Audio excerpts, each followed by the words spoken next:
Está no ar com Felipe Figueiredo e Matias Pinto, o Fronteiras Invisíveis do Futebol, o podcast que desvenda a geopolítica do planeta Bola.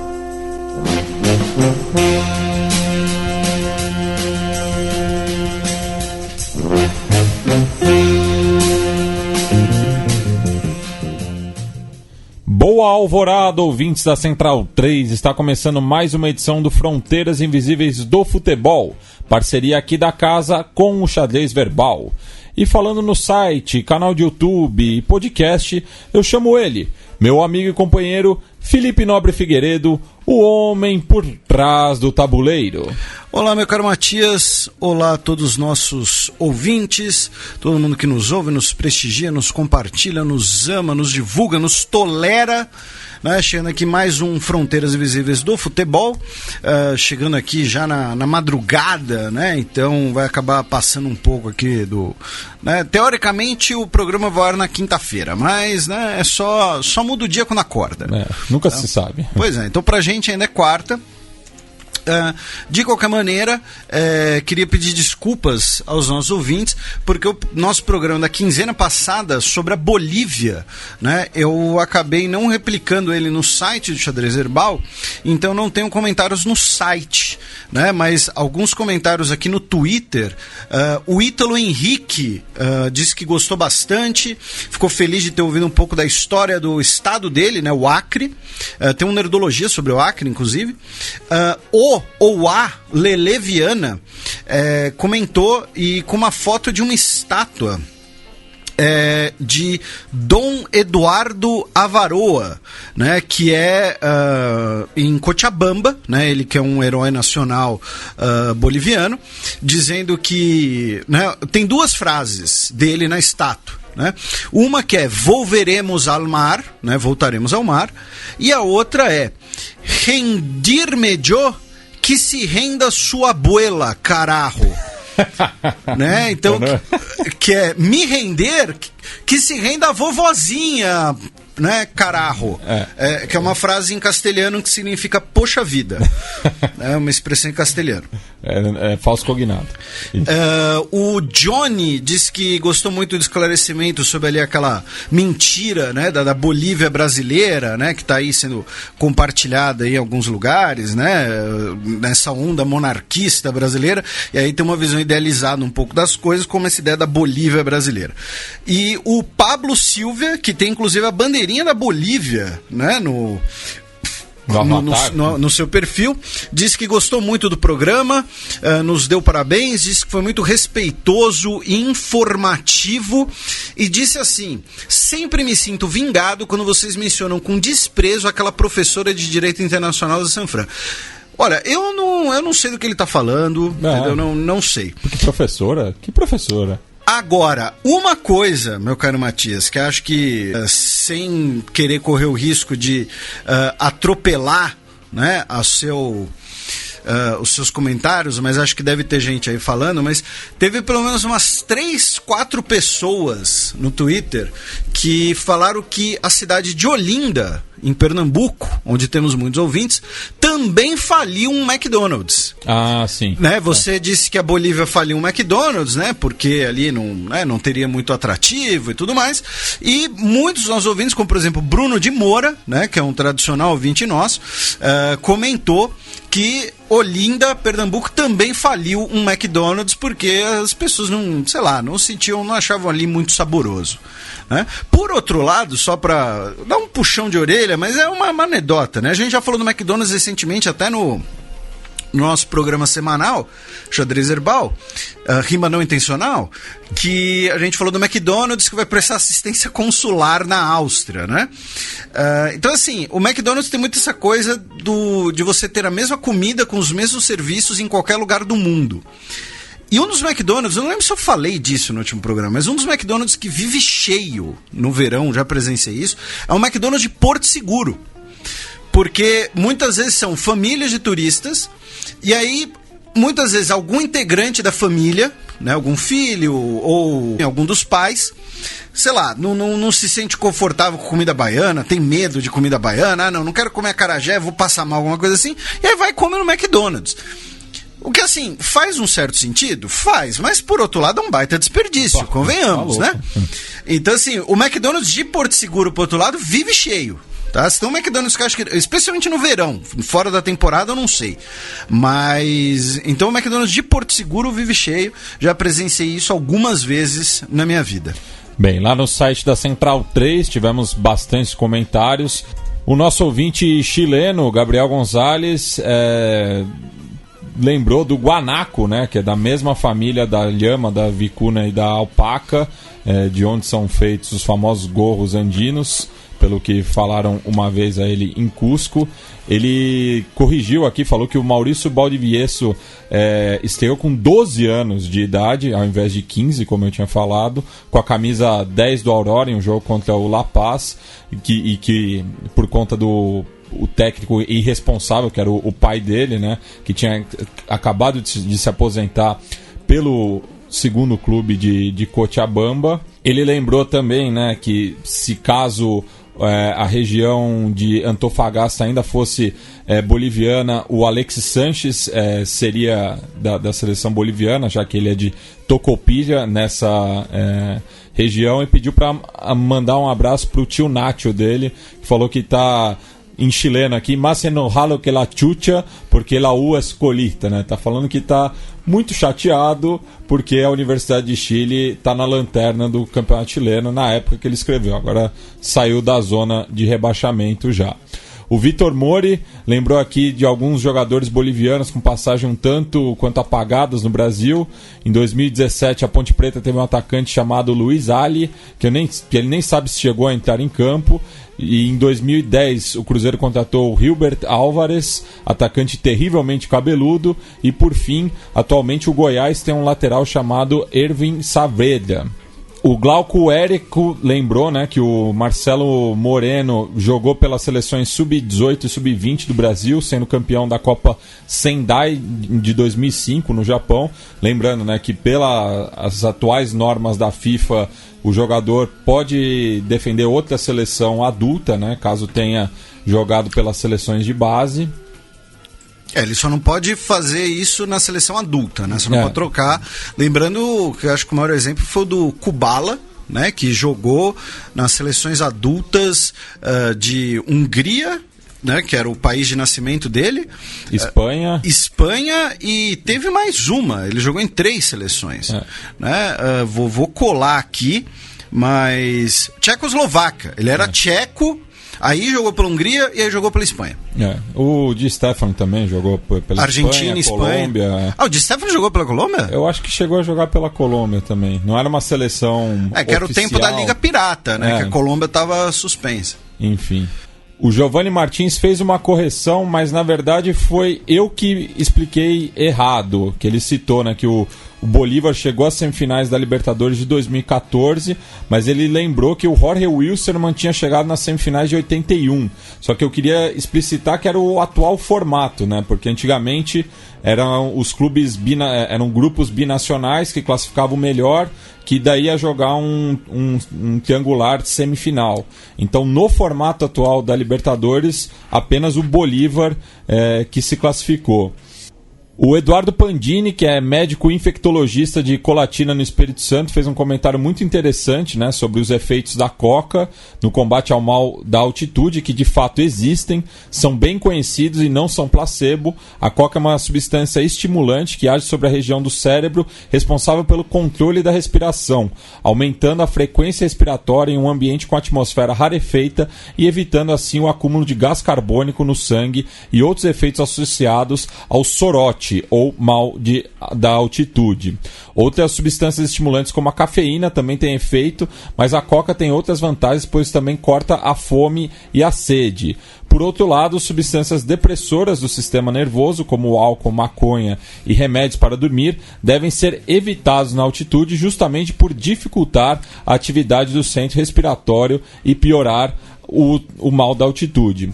Ele também fez um comentário sobre a comunidade boliviana em São Paulo, que é vítima de uma grande tragédia humanitária, com muitos bolivianos trabalhando na indústria têxtil em regime de semi-escravidão, muitas vezes em locais insalubres com risco de proliferação de doenças como tuberculose. E teve até um caso recente em São Paulo, né, de um menino de uma família boliviana que foi assassinado num assalto, porque justamente por estar em situação irregular em São Paulo, eles guardam o dinheiro em casa. Então tem sido uma prática comum na periferia de São Paulo assaltos a residentes bolivianos, porque é sabido que tem muito dinheiro guardado nesses locais. O Gabriel Narciso Pareja falou que depois do Paraguai, onde ele morou na fronteira quase toda a vida adulta, veio fronteira sobre a Bolívia, onde ele foi morar quando saiu da fronteira com o Paraguai. Diz que está se sentindo em casa. Como ele trabalhava com exportações Brasil e Bolívia, passava os dias entre Corumbá, a cidade onde o gás boliviano entra no Brasil, e Puerto Aguirre, a capital portuária da Bolívia, morando nesta última. O Thiago Rocha falou que sobre as marinhas no meio do continente longe do mar, o próprio Brasil mantém desde 1873 seu 6º distrito naval em Laudário, Mato Grosso do Sul, justamente na fronteira com a Bolívia. E não se trata de um ponto de apoio e burocracia à Capitania dos Portos, é uma força relativamente completa, com agrupamento de fuzileiros navais, base naval e flotilha própria.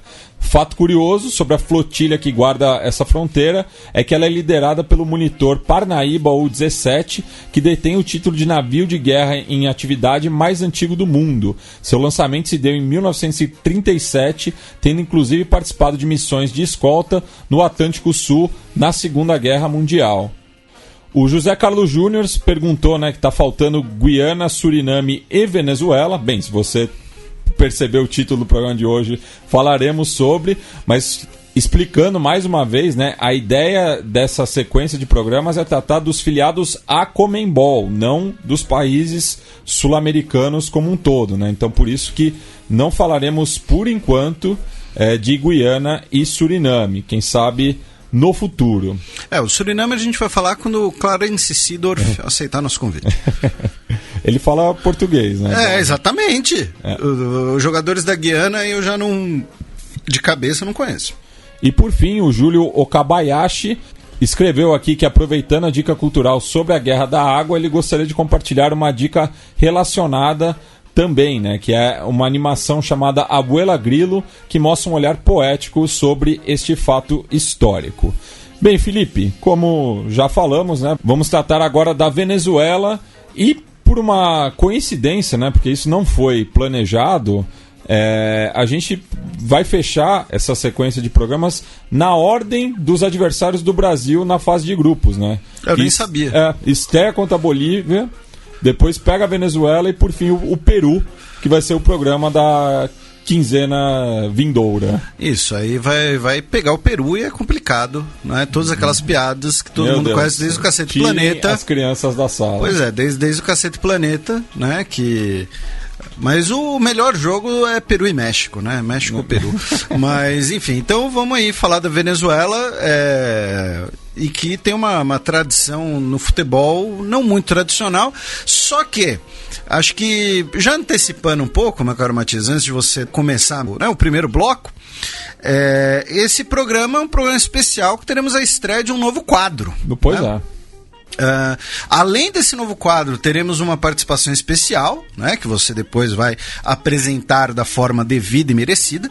Porém, também nesse programa teremos a estreia do quadro O Livro, né, porque nós temos a história, o campo, o mapa, e agora também teremos o livro, né, que é quando o nosso querido Biratã Leal, né, jornalista e enciclopédia ambulante, que é chamado de O Livro, né, pelo seu trabalho no Desimpedidos e também por ser uma enciclopédia ambulante.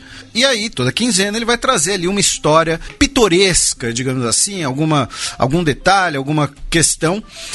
Então, e esse programa terá a estreia desse quadro. Ele deu ele comentou essa possibilidade e tal, a gente aceitou aí sem vacilar. Então, só, né, avisando que agora também teremos esse quadro. E quem faz a voz da vinheta do quadro é o nosso amigo Guilherme Afonso, que tem podcasts como, por exemplo, 1986, podcast que fez muito sucesso.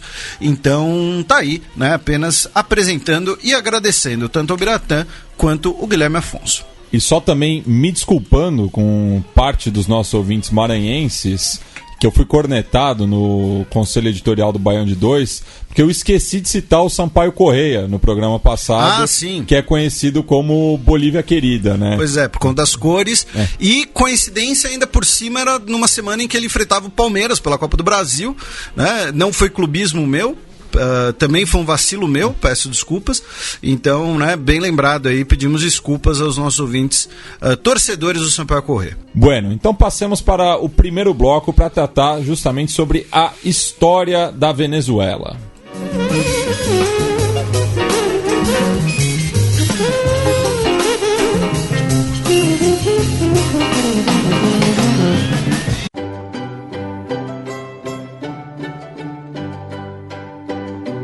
A história.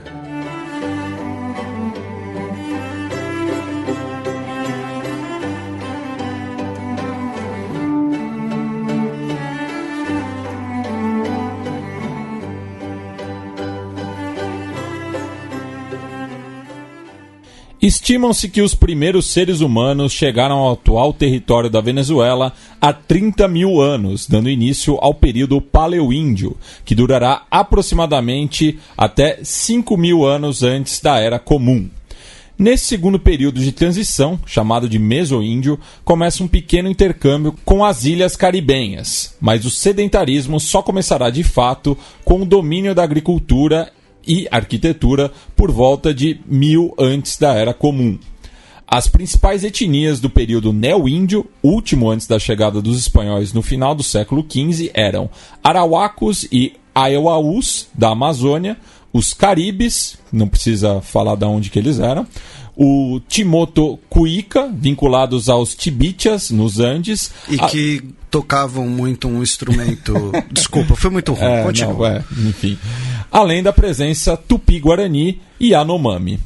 Foi o próprio Cristóvão Colombo quem liderou a primeira expedição ao litoral sul do Caribe, em sua terceira viagem às Índias Ocidentais, atingindo a desembocadura do rio Orinoco em 2 de agosto de 1498. Em correspondência à coroa espanhola, Colombo chamou o continente de Terra da Graça, e que seria chamada posteriormente de Terra Firme. Contudo, o explorador genovês apenas costeou as margens caribenhas, não adentrando ao território. No ano seguinte, Alonso de Ojeda chegou ao Golfo de Coquivacoa, onde ficou impressionado com as palafitas construídas pelos nativos, e apelidou a região de Venezuela, diminutivo de Veneza. Nesta expedição estava presente Américo Vespúcio, quem nomeou indiretamente todo o continente americano. Apenas em 1515 houve uma breve povoação chamada Nueva Cádiz, na ilha de Cubagua, dedicada à exploração de pérolas no Caribe. Contudo, as dificuldades ambientais, pouca água doce e climáticas, furacões e maremotos impediram o avanço colonial. A partir da fundação de Tocuyo, em 1545, este povoado se tornou ponto de partida para diversas expedições que formaram as cidades de Trujillo, em 1557, Mérida, em 1558 e San Cristóbal, em 1561. Cabe destacar também a resistência da população nativa, sobretudo os guerreiros do cacique caribe Guaicaipuro. Somente após a sua captura foi que o conquistador Diego de Losada conseguiu fundar Santiago de León de Caracas, em 25 de julho de 1567.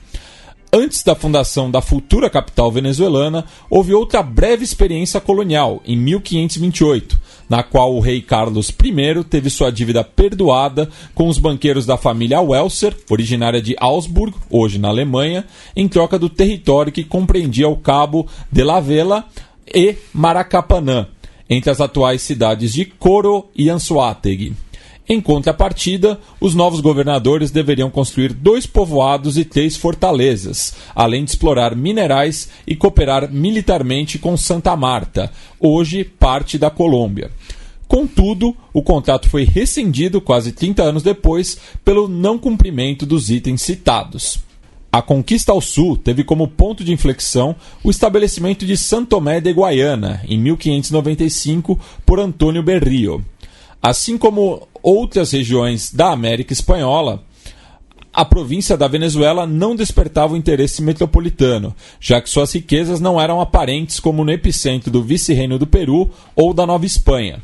Esta foi uma das razões da costa venezuelana ser um dos principais pontos de contrabando com navegadores de diferentes nacionalidades, entre eles o inglês Walter Raleigh, e ataque de piratas, como o francês Nicolas Vallier, que incendiou Cumaná e Margarita na segunda metade do século XVI. O primeiro grande ciclo econômico venezuelano foi do cacau, na segunda década do século XVII, cujo cultivo começou em pequenas propriedades espanhóis, principalmente das Ilhas Canárias, mas depois obedeceu ao modelo das plantations com mão de obra escrava. De acordo com o censo 2011, cerca de 2,8% dos entrevistados se declararam negro e 0,7% afrodescendentes. Como forma de combater o contrabando e o escambo, algo que também não era permitido entre as diferentes administrações do Império Espanhol, foi criada a Companhia Guipuzcoana de Caracas, em 1728. 7 anos antes havia sido criada pela Célula Real de Filipe V a Real e Pontifícia Universidade, atual Universidade Central da Venezuela. Essa questão da coroa não permitir as trocas nem entre as diferentes administrações do Império, né? Ou seja, o vice-reinado da Nova Espanha, vice-reinado do Peru e tudo mais, a gente fala um pouco sobre isso no Fronteira sobre o Panamá, né? Porque a localização ali do Panamá ela fica meio ambígua porque ele era parte da Colômbia, porém ele estava muito mais perto ali da América Central, então ele ficava meio ali num solitário, né, a origem dele ter uma elite própria que depois vai liderar o processo de emancipação. Então, assim, para quem ficou curioso sobre isso, né, essa falta de comércio entre as colônias espanholas, né, a gente falou um pouquinho disso nesse programa também. E indico também, né, o Fronteiras Invisíveis sobre o Equador, que a gente trata de algumas questões também da formação, né, do vice-reino de Granada, da qual o Equador fez parte. Uma das primeiras revoltas coloniais data de 1749, quando o cacaueiro Juan Francisco de León liderou um levante contra a companhia, sendo derrotado pelas tropas do general Felipe Ricardos, que seria nomeado governador 2 anos depois. Com o crescimento caraquenho e venezuelano, a província foi elevada à capitania geral em 1777, respondendo ao vice-reino de Granada, com sede em Santa Fé de Bogotá. 9 anos depois, foi nomeada como audiência, garantindo autoridade administrativa e jurídica. Em contato com a insurreição negra em São Domingo, atual Haiti, o Zambo, que era o termo dos mestiços de negros com índios, José Leonardo Chirino, liderou uma rebelião de escravos em 1795, na região do atual estado de Falcón, no noroeste do país. O movimento foi derrotado em Coro e Chirino esquartejado no ano seguinte. Recentemente, o aeroporto da cidade foi nomeado em sua homenagem. Os ventos revolucionários franceses também inspiraram José Maria Espanha e Manuel Wall, que tramaram uma conspiração de caráter iluminista e cuja bandeira levava as cores que seriam recuperadas posteriormente por Francisco de Miranda. Contudo, os conspiradores foram descobertos pelos realistas e tiveram o mesmo destino por vias diferentes. Espanha, ironicamente, foi detido quando tentava entrar clandestinamente na Venezuela e condenado à morte em 1799, enquanto Gual morreu envenenado em Trinidad no ano seguinte. Lembrando também, ouçam o Fronteira sobre Trinidad e Tobago, que tem bastante relação com a Venezuela.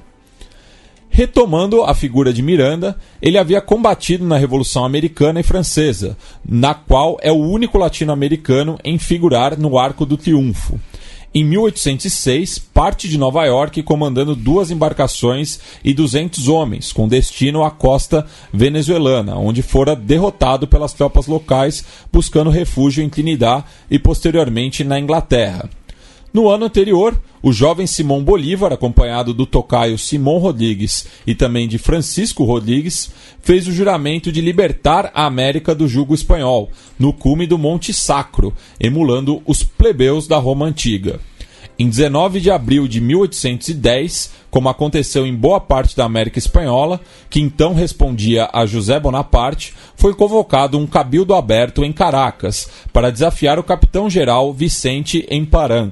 Sob a influência do presbítero José Cortes de Madariaga, os crioulos, reunidos na Praça Maior, nomearam uma junta suprema conservadora dos direitos de Fernando VII, além de instituir as seguintes medidas: abertura comercial, criação da sociedade patriótica e fim do tráfico negreiro. Lembrando que, assim, como a gente já fez vários programas sobre a América Latina, crioulos era o nome dado aos brancos descendentes espanhóis, porém nascidos no continente americano, e que, por isso, tinham vetadas ali algumas possibilidades de crescimento, né, na carreira e na administração, que era reservada aos espanhóis, entre aspas, puros, né, os chapetones. Inclusive o Bolívar, por exemplo, ele, embora tenha nascido no continente americano, ele estudou na Escola Militar de Madrid, ele aprendeu francês para ler os iluministas e tudo mais. Então, assim, crioulos né, só contextualizando, claro, é uma coisa que a gente vê na escola sempre, mas é sempre bom lembrar. Isso, e também lembrando, né, como a gente já fez várias fronteiras sobre a América Latina, esse processo da emancipação a gente explica bem melhor no Fronteiras, justamente gravado sobre a Copa América, né? Há 3 anos atrás, quando do centenário da competição continental. Exatamente, essa ligação com a invasão francesa da Espanha, né? O José Bonaparte, o bundão lá, tal, é isso. Também foram enviadas delegações para outras partes da América e do mundo, na qual ganharam projeção internacional Andrés Bello e justamente Bolívar. As primeiras eleições se realizaram em novembro, e os deputados de 7, que é o número das estrelas da bandeira da Venezuela, das 10 províncias existentes, se apresentaram ao Congresso em março do ano seguinte. Coro, Guaiana e Maracaibo permaneceram leais à coroa espanhola.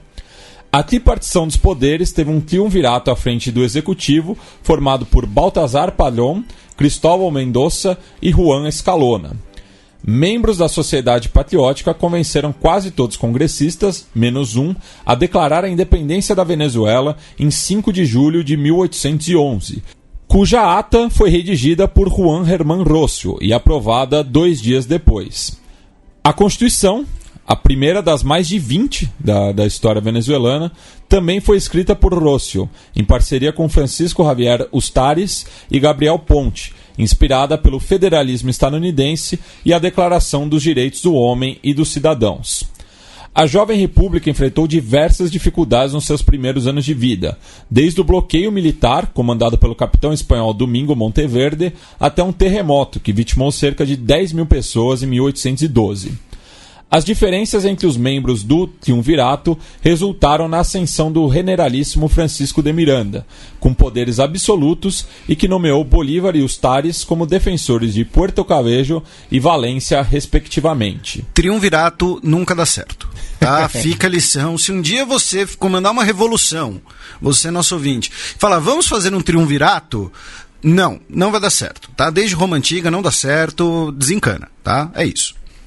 Simão Bolívar foi traído por parte de suas tropas e teve que se refugiar em La Guaira, enquanto que Miranda foi derrotado pelas tropas de Monteverde na Batalha de San Mateo, em 25 de julho de 1812, assinando um armistício.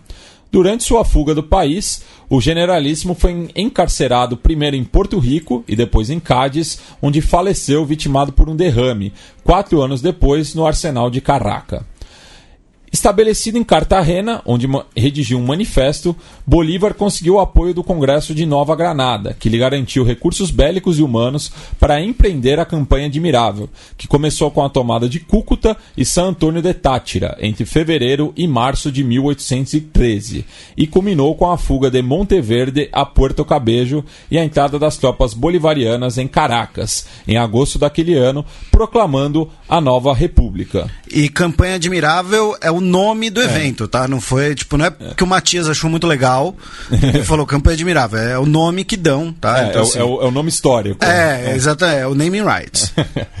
Ao mesmo passo, nas províncias orientais, as tropas de Santiago Marino retomam Barcelona, Cumaná e Margarita. E vocês podem perceber, né, eu já citei diversas cidades espanholas aqui, é que os colonizadores eram muito originais na hora de dar os nomes, viu? Não é que eles foram batalhar na Espanha. Monteverde reorganiza seus homens e volta a atacar os patriotas no ano seguinte, quando Atanásio Girardot, que é o nome do estádio em Medellín atualmente, que o Galvão sempre fala Atanásio Girardot, é morto em combate em Bárbola. Contudo, ele seria derrotado novamente na Batalha de las Trincheiras, em outubro, fugindo do país. A ameaça realista voltaria em 1814, concomitante à restauração de Fernando VII ao trono espanhol, com as tropas de José Tomás Boves, que vence os republicanos em La Puerta, San Mateus e Caracas. Com a perda da capital e com poucos soldados à disposição, a maioria dos chefes patriotas buscam exílio ou morrem com requintes de crueldade. Caso de Ribas, que perde a Batalha de Urica, apesar de Boves ter morrido nessa ocasião, e sua cabeça é fervida em óleo, sendo exibida em praça pública. Simão Bolívar publica a Carta da Jamaica, em 6 de setembro de 1815, documento destinado a um comerciante daquela colônia britânica, mas que busca apoio internacional à causa independentista. Entre indas e vindas ao continente, Bolívar consegue importantes vitórias contra as tropas do general Pablo Morillo, que havia se destacado na guerra com a França e reconquistado boa parte de Nova Granada e Venezuela. Durante o Congresso de Angostura, atual Ciudad Bolívar, em 15 de fevereiro, ele renuncia aos seus poderes ditatoriais, vigentes desde a Segunda República, e lança as bases para uma nova Constituição.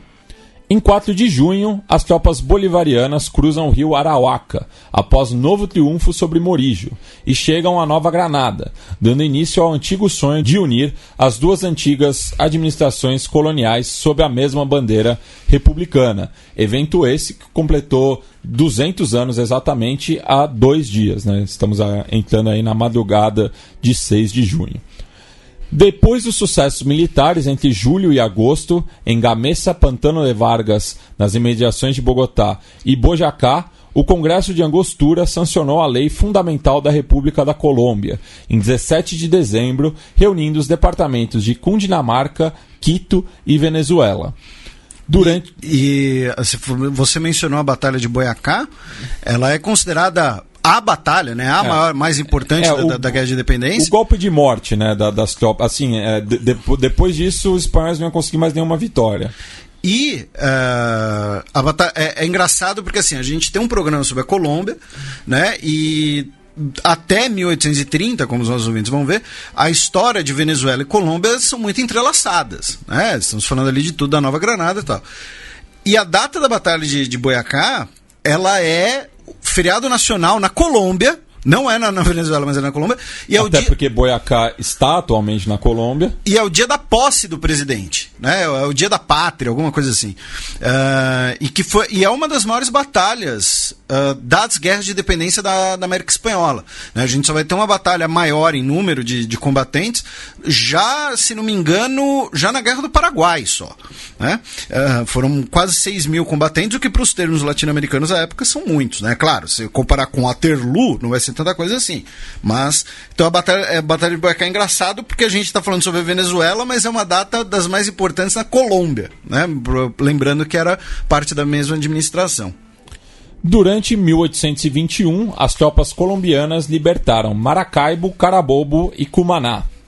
Conforme o previsto, foi realizado um novo congresso em 6 de maio, dessa vez em Cúcuta, que fica bem próximo, né, da fronteira entre os dois países, designada como capital provisória, que seria substituída definitivamente por Bogotá, assim como a recém-formada república mudaria a nomenclatura para Gran Colômbia. Em 1824, Bolívar convocou os representantes dos governos hispano-americanos para um encontro na cidade do Panamá. O evento seria realizado apenas 2 anos depois, apenas com a presença de delegados dos anfitriões da República Centro-Americana, México e Peru, além de observadores internacionais de Estados Unidos, Inglaterra e Países Baixos. O Brasil não é convidado, né, para o Congresso do Panamá. Por motivos óbvios. Porque desconfiava que, como o Brasil era uma monarquia, né, com um herdeiro do trono português, ele, na verdade, ia ser traíra, ele ia contar tudo lá para a família dele, que ia contar para os espanhóis. E lembrando, a gente já mencionou isso, tinham muito temor de que, se a Espanha fosse tentar reconquistar a América Latina, eles poderiam usar o Brasil como uma base de partida, né, por conta dessa relação nobiliárquica. Contudo, a situação interna grã-colombiana estava longe da idealização de seu principal libertador.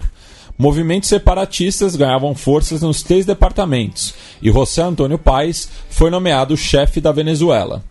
Para evitar uma guerra civil, Bolívar ratifica a posição de Páez e regressa a Bogotá, onde sobrevive uma tentativa de assassinato por homens leais ao seu vice-presidente, Francisco Santander. Uma assembleia popular é realizada em Valência, onde justamente começou o movimento La Cociata, que levou Páez ao poder, que decide pela separação definitiva da Venezuela em 1829, desconhecendo a autoridade de Bolívar e nomeando uma assembleia constituinte para a mesma cidade para 6 de maio do ano seguinte. Ao mesmo tempo, outra constituição é aprovada em Bogotá, sendo rechaçada de vez pela Venezuela, dando fim à Gran Colômbia. Bolívar renuncia e morre em 17 de dezembro, aos 47 anos. Muitos historiadores dizem que ele morreu de desgosto mesmo. Sim.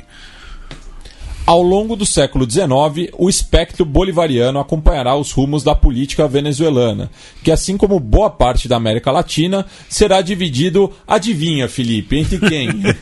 Conservadores e liberais. A gente sempre comenta isso aqui também em outros programas da América Latina. Pós-independências, os países da América Latina vão todos passar por conflitos internos baseados em 2 questões: liberais versus conservadores, ou então centralizadores versus federalistas. E também conflitos externos por conta da herança das fronteiras administrativas do Império Espanhol, que vão passar a ter divergências, né? Aquela coisa, esse pedaço é meu, esse pedaço é seu. Um período ali de estabilização de fronteiras, que por isso que nós temos muitos conflitos na América Latina no século XIX, início do século XX, que hoje quase todos estão resolvidos, né? Tirando um outro envolvendo a Bolívia, Equador e Peru. E no caso venezuelano, os liberais e conservadores chegaram às vias de fato entre 1859 a 63, na famigerada Guerra Federal. Pois é, porque ela foi muito grande. Foi uma merda federal. Um dos caudilhos mais longevos no poder foi o liberal Antônio Guzmán Blanco, que assumiu a presidência dos Estados Unidos da Venezuela, nomenclatura vigente desde 1864, com a vitória dos federalistas, comandados por Juan Crisóstomo Falcón, no conflito civil. Então, retomando, né, o Antônio Guzmán Blanco esteve no poder em 3 oportunidades entre 1870 a 88, além de escolher seus sucessores, controlando-os como títeres. O Guzmanato, de caráter centralizador, chega ao fim com um golpe militar encabeçado pelo general Cipriano Castro. De viés nacionalista, o regime Castro enfrenta uma grande crise diplomática, com bloqueio dos portos venezuelanos por potências estrangeiras em 1902 por conta do não pagamento da dívida externa. O bloqueio da Venezuela de 1902 é um evento muito importante na história recente, embora a gente não ouça tanto falar assim e tal, porque foi o seguinte: a Venezuela, usando um termo simples, ela deu calote na sua dívida externa. E aí, uma frota da Itália, da Alemanha e do Reino Unido bloqueou os portos venezuelanos, e os italianos e alemães desembarcaram, falando: olha, a gente vai controlar as aduanas da Venezuela até pegar o nosso dinheiro de volta.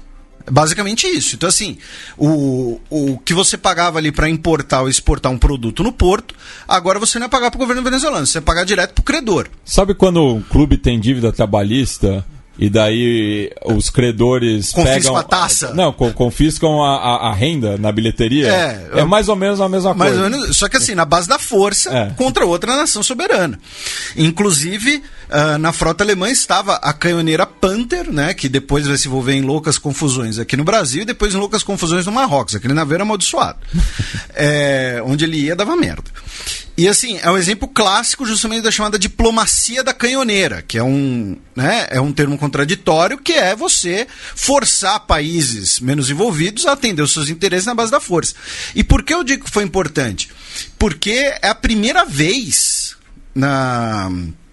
no século XX, e quando a gente fala assim em potências, né, que os Estados Unidos vai, digamos assim, peitar potências europeias, falando, olha, é o seguinte, gente, Venezuela é continente americano, é doutrina Monroe, vocês não podem mexer com os caras, se mexer com os caras a gente vai entrar na briga.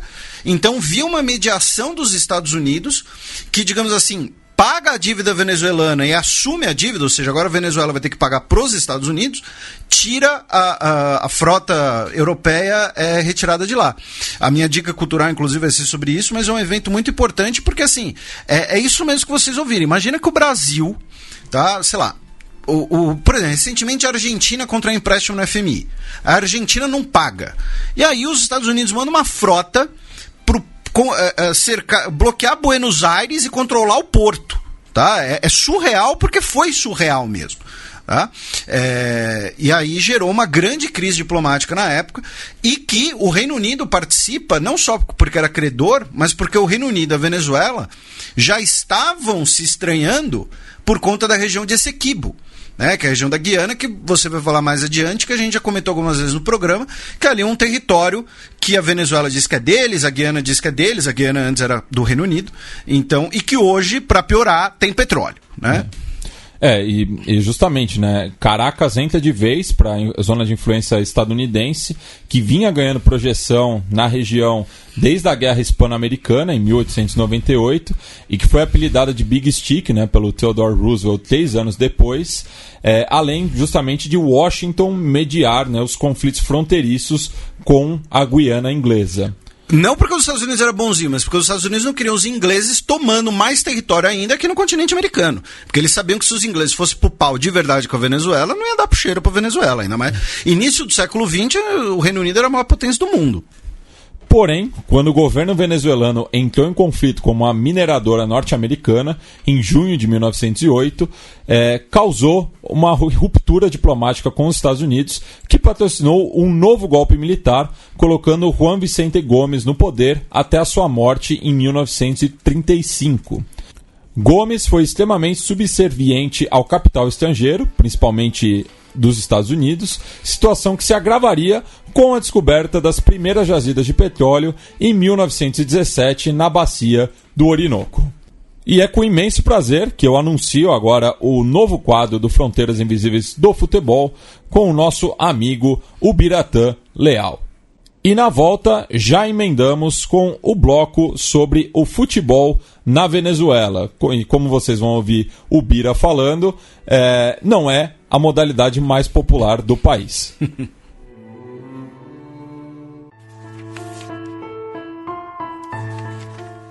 O livro. E aí, Felipe, e aí, Matias, e aí, ouvintes do Fronteiras Invisíveis do Futebol, tudo bem? Então, o Felipe me pediu aqui para falar um pouquinho sobre esporte na Venezuela, sobre beisebol na Venezuela, né? Já que comento beisebol nos canais ESPN, e vez ou outra vou encher o saco de vocês aí no Xadrez Verbal e no Fronteiras Invisíveis do Futebol. Eu vou falar um pouco assim, não só sobre o beisebol em si, mas também com algum pouco viés aí, né, na área de política e esporte. A Venezuela é um dos dois países da América do Sul que não tem o futebol como esporte mais popular, né? Um deles é a Guiana, que tem o cricket como esporte mais popular, e o outro a Venezuela, que tem o beisebol como esporte mais popular, né?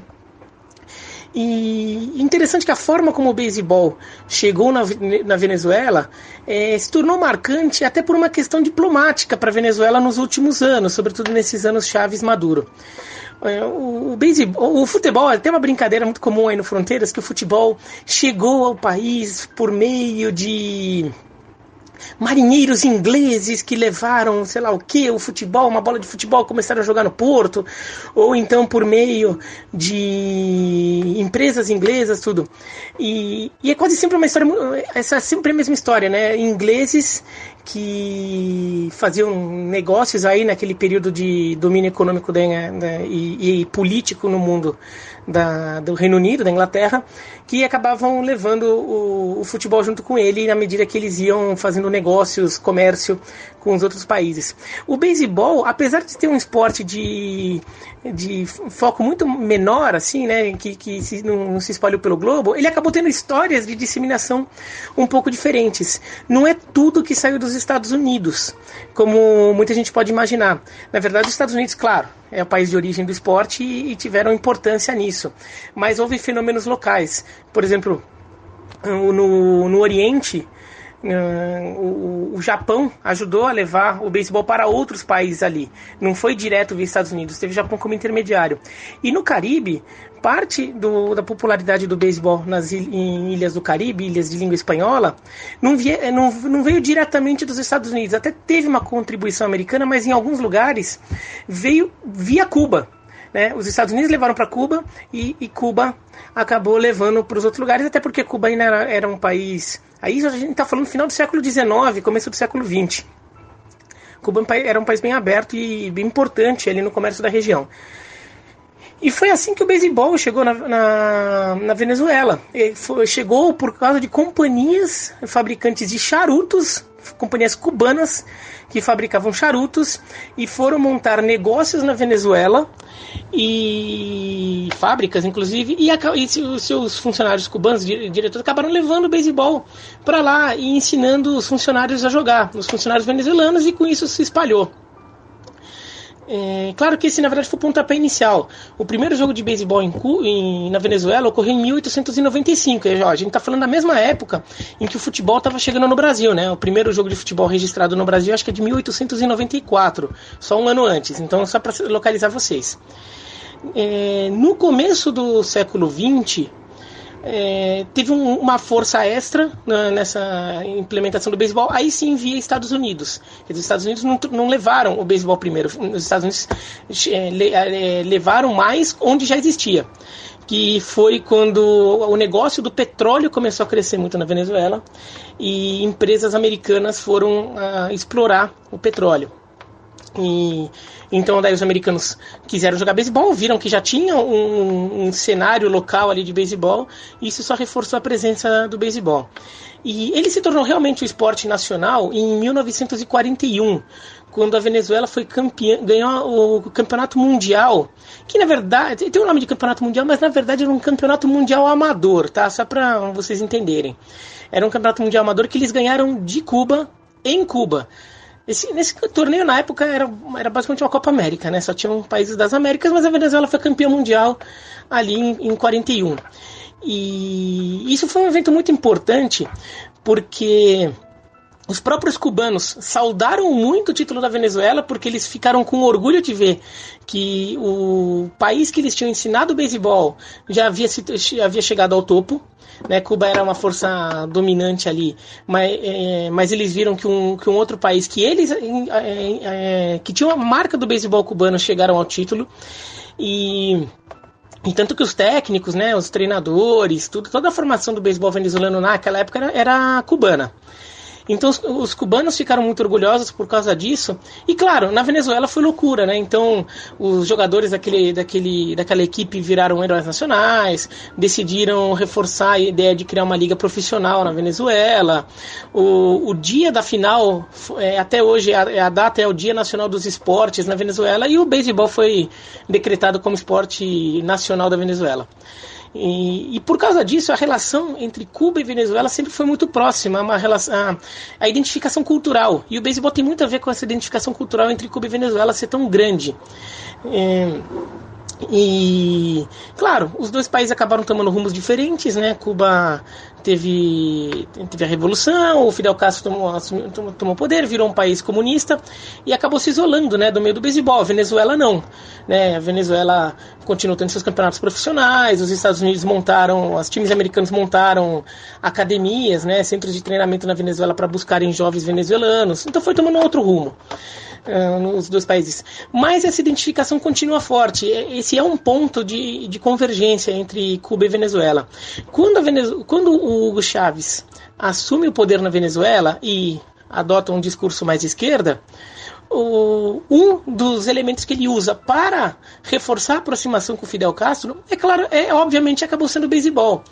E por isso Cuba e Venezuela chegaram a fazer um amistoso, que foi um amistoso marcante aí para marcar um novo momento das relações políticas entre Cuba e Venezuela. Cuba venceu esse amistoso e até hoje esse elemento é muito usado. O Hugo Chávez e o Fidel Castro tinham como sonho de juventude serem jogadores de beisebol. O Fidel Castro... E engraçado que, assim, além de os dois terem esse sonho, os dois também foram criados em torno de... Aquelas mitologias que criam em torno de figuras muito populistas, criaram em torno dele aquela imagem de que ele sonhava em ser... Ele era jogador, ele era bom. Tem até uma história do Fidel Castro que ele teria... tentado fazer, ele teria feito uma peneira no Washington Senator dos Estados Unidos antes de virar um líder político, e ele não foi aprovado. Se ele tivesse sido aprovado, ele talvez ele jamais seria tomado poder em Cuba, ele viria jogador de beisebol. Tudo isso é cascata, tá? Mas ele quis jogar, isso é verdade, isso é fato, ele quis ser jogador. E o Hugo Chávez, ele quis ser jogador de beisebol. Até é possível encontrar textos que não são reais, dizendo que ele defendeu a seleção profissional, a seleção venezuelana de beisebol. Não é verdade. Mas criaram também um pouco esse mito. Ele chegou a jogar, na verdade, em equipe do exército, tudo, né? Mas não na seleção mesmo da Venezuela. Tá? Mas então os dois, assim, eles tinham muito essa história em comum, até a forma como eles usaram o beisebol para reforçar até um apelo popular deles ali, né, de identificação com a população. E o beisebol foi usado como elemento de aproximação entre Cuba e Venezuela, que é um elemento que vinha desde o surgimento do beisebol na Venezuela lá na década de 1890. Mas é isso, então. Espero que vocês tenham gostado da historinha aqui que eu contei aí sobre beisebol, política, sociedade em Venezuela e Cuba. Tá bom? Se qualquer coisa, pinto aí de novo contando algumas cascatas para vocês. Beleza? Então, abraço Felipe, abraço Matias.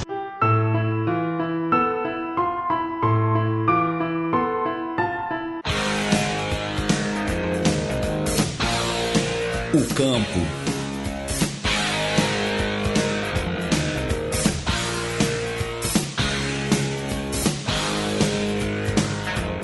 A Federação Nacional de Futebol, fundada em 1926, foi a última a se filiar à Conmebol, 26 anos depois, já com a nomenclatura vigente Federação Venezuelana de Futebol. Apesar deste atraso organizacional, a modalidade foi introduzida no país pelas empresas mineradoras britânicas por volta de 1870. Acho que é a primeira vez, né, Felipe? Mineradores britânicos. Mineradores ou ferroviários também ou podem marinheiros. ser. Ou marinheiros, mas Aqui no caso foi mineradores. O primeiro registro de uma partida de futebol data de julho de 1876, organizada pelo professor de origem galesa H.W. Simpson, na cidade de El Callao, entre um combinado inglês contra outro formado por crioulos e antilhanos. Foram os súditos da rainha que também formaram a primeira equipe dedicada exclusivamente ao ludopédio, no caso, o San Bernardino Football Club, em 1902, ao norte de Caracas. De efêmera duração, pouco menos de 6 anos, os bernardinenses deram espaços para outros clubes poliesportivos da capital, que também praticavam futebol. Casos do Centro Atlético de los Deportes y Gimnasia e Los Samanes Baseball and Athletic Club. Os rivais da época disputaram a primeira competição do país, a Copa Evangelina Adams, em 1918, que ficou em posse dos samaneiros, após empate em 1 gol e lançamento de cara ou coroa no desempate. Ou seja, o caneco foi decidido pelo cara ou coroa? No fim das contas foi. Não tinha pênalti na época. Disputa de pênalti, no caso. Isso não faz sentido.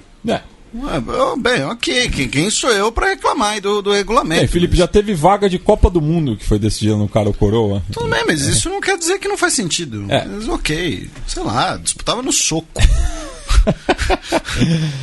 Na década seguinte, foi disputado o primeiro campeonato de caráter nacional, com a conquista do América Futebol Clube de Puerto La Cruz em 1921.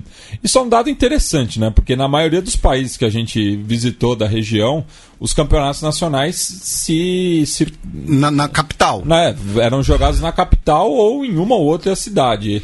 Aqui na Venezuela a gente vê que, apesar, né, do futebol ter sido mais incipiente, já era bem distribuído geograficamente.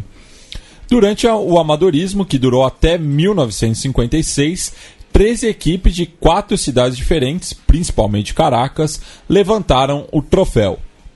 A partir de 1972, foi colocada em disputa também a Copa Venezuela, com domínio das equipes da capital, e que mudou de nome ao longo dos anos, como Copa Distrito Federal, Junta Militar, Ciudad de Caracas, voltando à nomenclatura original em 1973 e sendo realizada de forma intermitente. Copa Junta Militar. Nossa.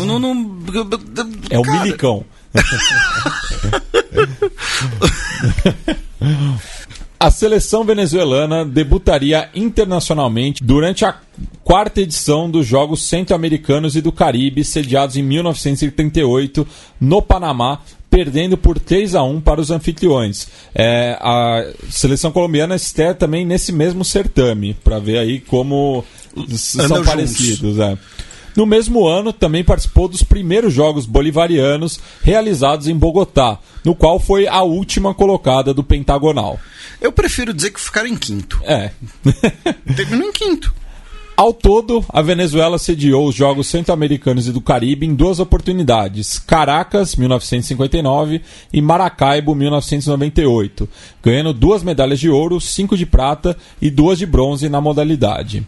Lembrando que entre 1950 e 85 a competição foi disputada por seleções amadoras, Sub-23 em 1990 e Sub-20 de 1993 em diante.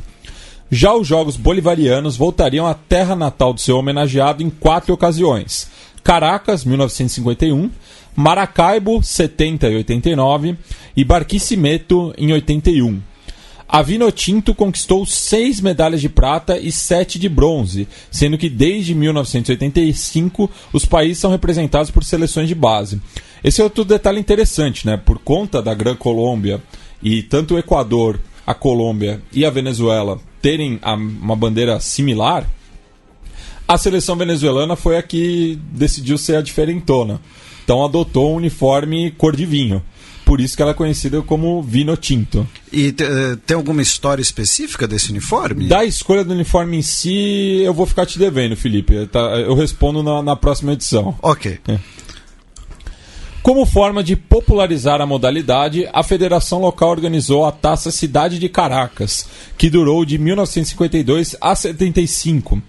E ficou conhecida como Pequena Taça do Mundo, por reunir alguns dos clubes mais populares da América do Sul e Europa.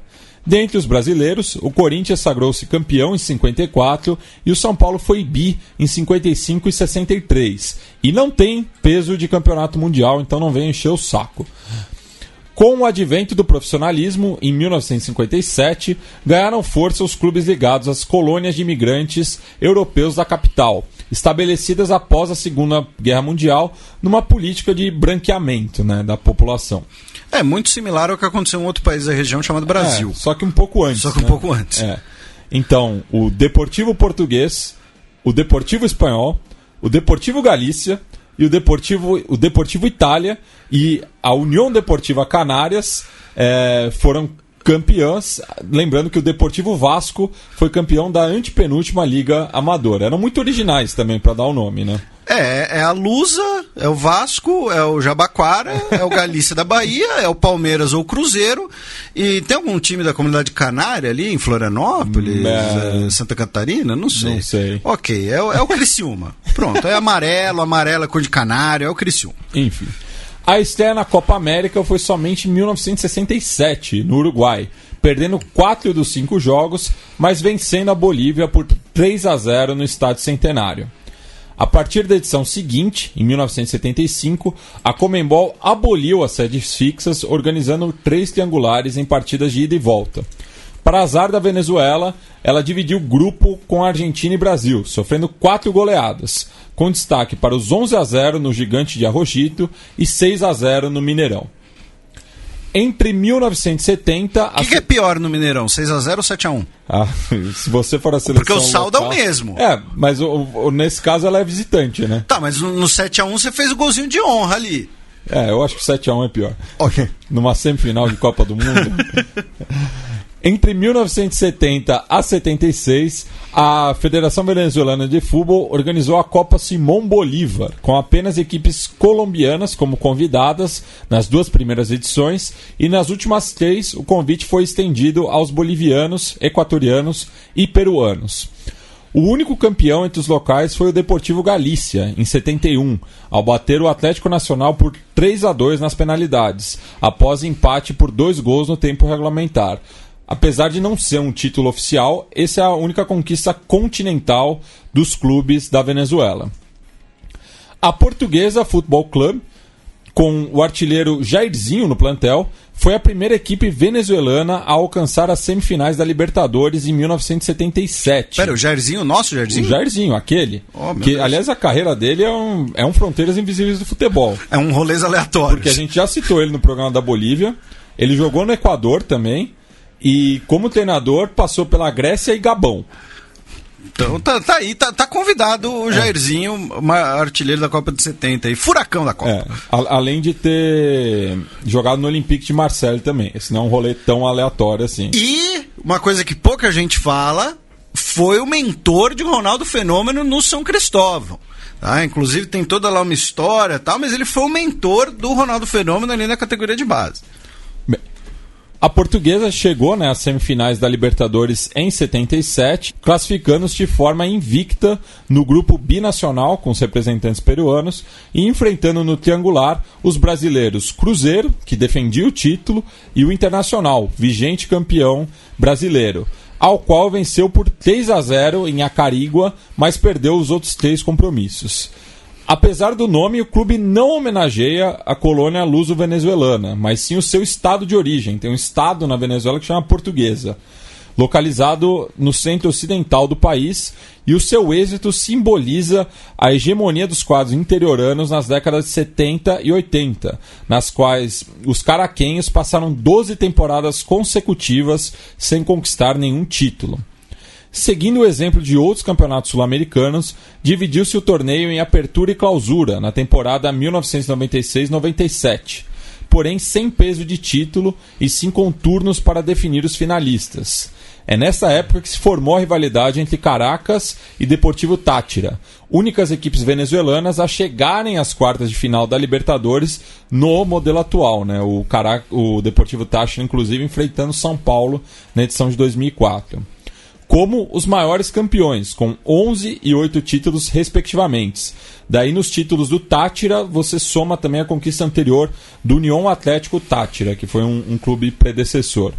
Agora, para falar especificamente sobre a Copa América de 2007, que foi realizada no país pela primeira e única vez, a gente vai ouvir um relato do meu amigo e veterano de faculdade, o Paulo Miranda Fávero, que é jornalista do Estadão, mas mestre em geografia também.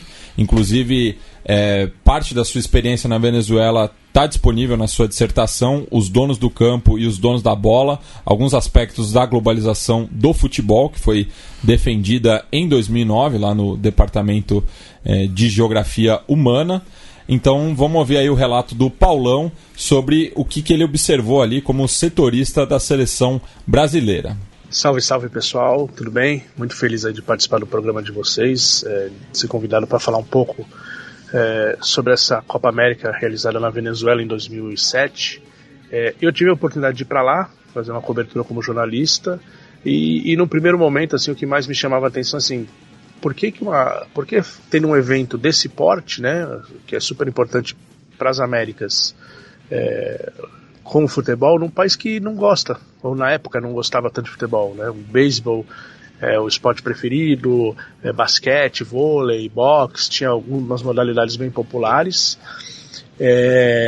E eu andava por lá e via que assim, tinha pouco campinho de várzea, né?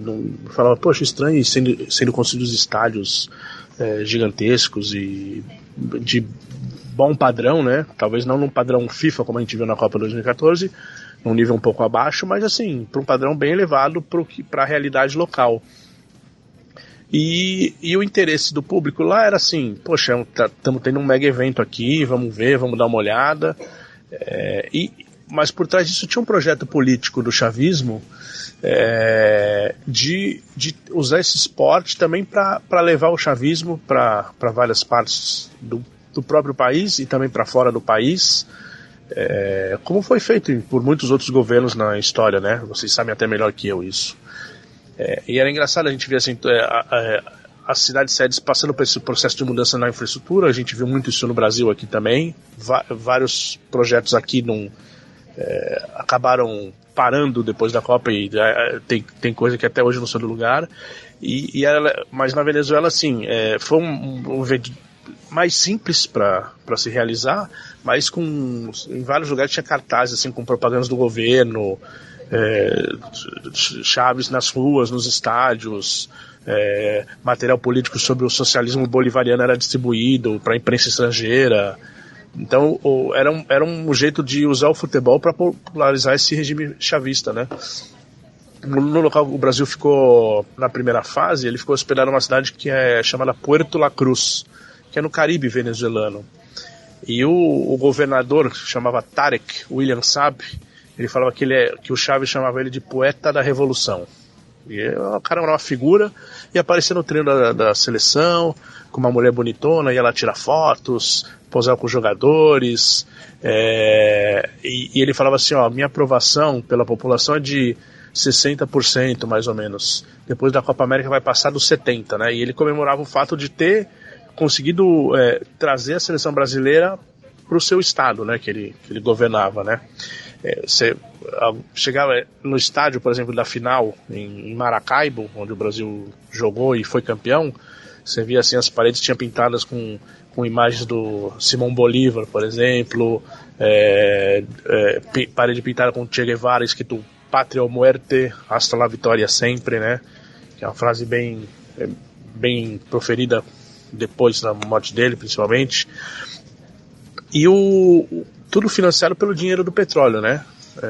Não viviam uma situação social tão pesada como agora.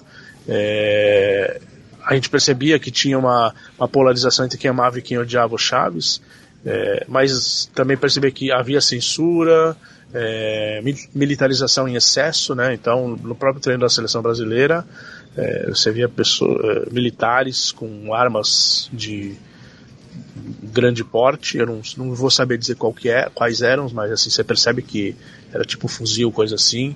E aquilo era uma realidade que me chocava bastante na época, porque assim, nossa, a gente não estava acostumado a ver aqui no Brasil militares na rua, né? Agora no Rio talvez seja bem comum, né? Depois do que aconteceu lá no Rio, mas eu não estava acostumado a ver esses militares na rua como seguranças, e tinha muito disso, assim, você no começo se assustava um pouco, falava, nossa, o que eu faço? Mas depois você via que era só ter cuidado, né, e não bobear muito. Mas quando, assim, eu até fiz foto, assim, jogadores passando e os caras com armas e tal, e eles até depois acabaram tietando os jogadores, pediam autógrafo, tiravam fotos, coisas assim, né.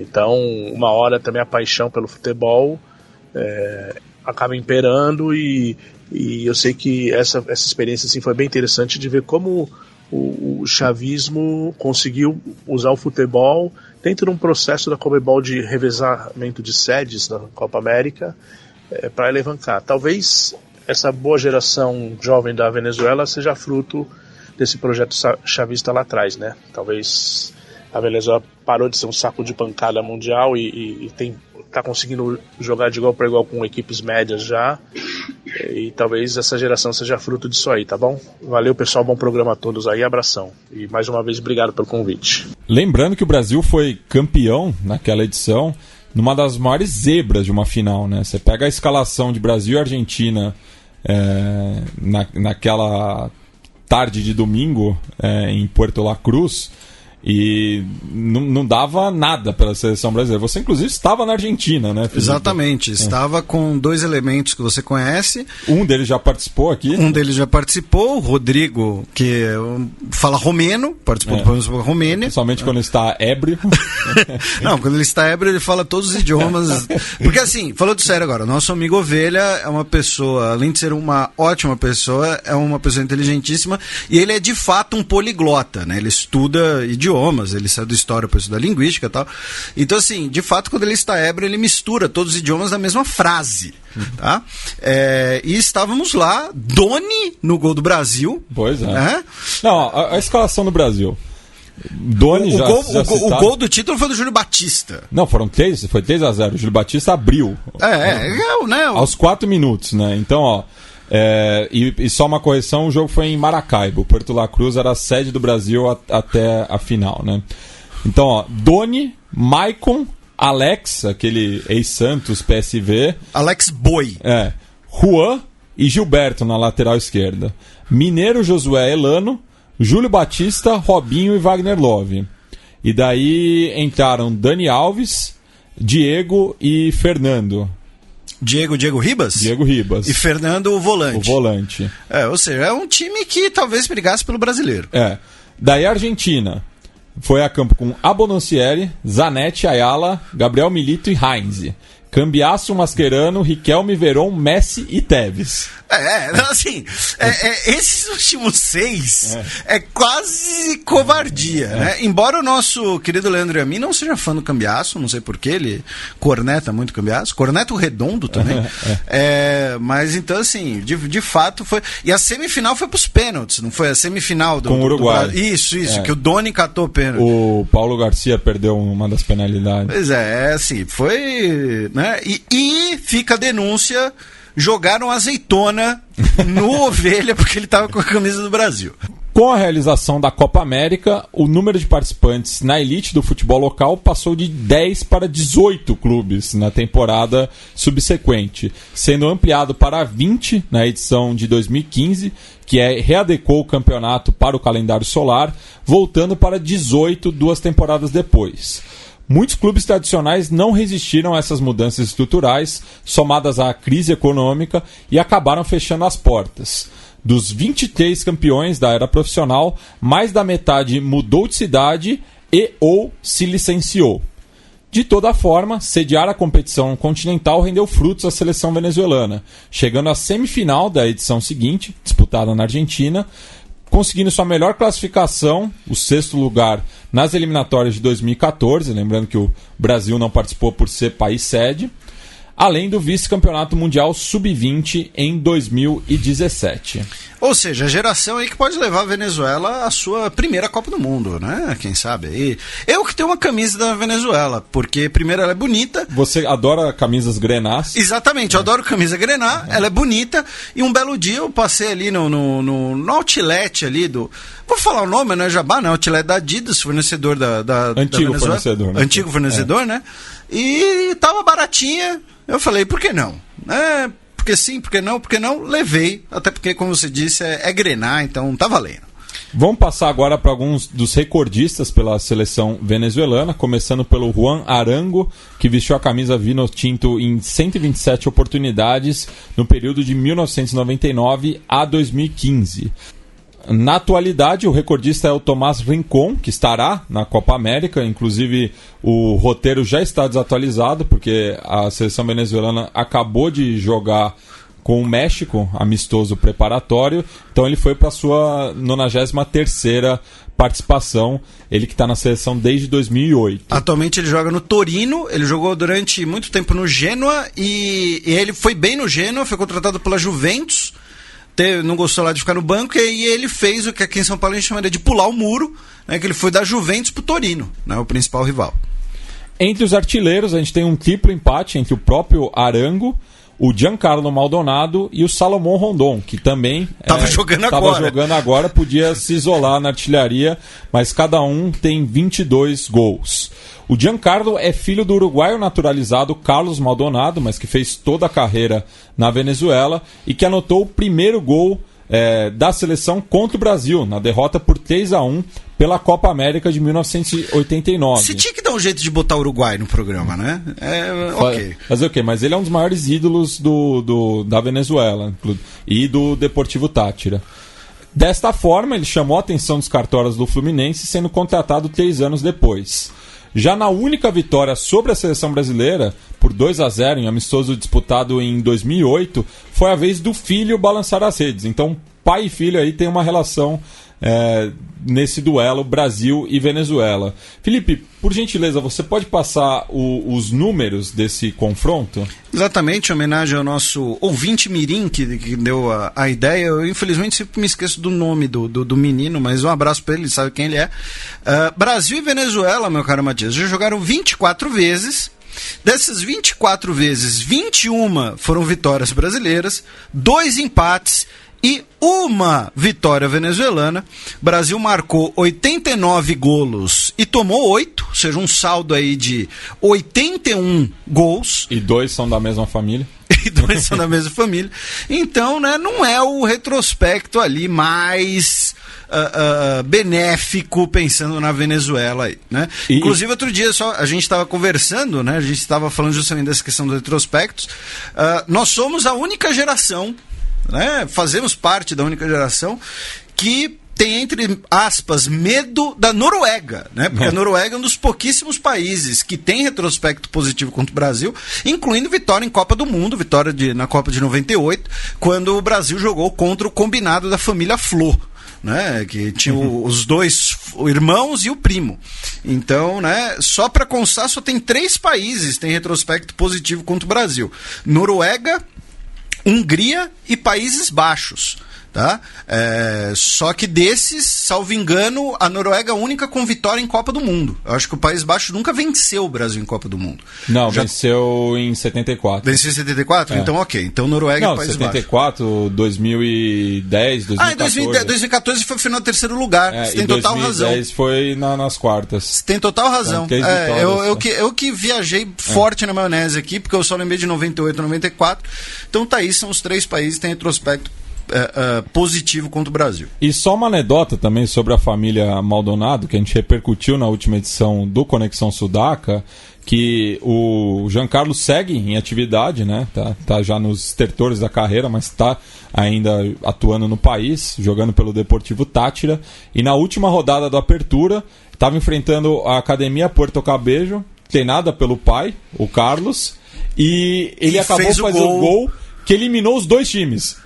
Porque era assim, quem ganhasse seguiria vivo, mas o empate eliminava os 2. Então o cara fez o gol e eliminou o time do pai e começou a chorar em campo.